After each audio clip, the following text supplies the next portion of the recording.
कुर्बानी के जानवरों की सजावट मानावाला की मवेशी मंडी में बकरे, बैलों और ऊँटों के आरaiशी सामान की दुकानें सज गईं।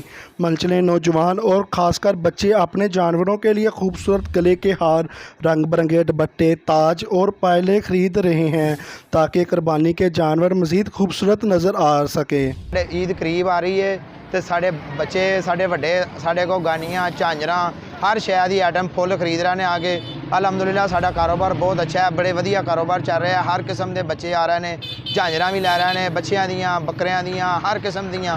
करीब है, हमने गाय ली है और हम दुकान पे आए हैं, हम झांजरे फूल खरीदने आए हैं और घर जाकर हम इसे सजाएंगे। ये करीब है, हमने ईद के लिए बकरा लिया, हम उसको सजाने के लिए हम झांजरे और फूल वगैरह गानियाँ वगैरह लेने आए हैं और हम घर जाकर उसको सजाएंगे।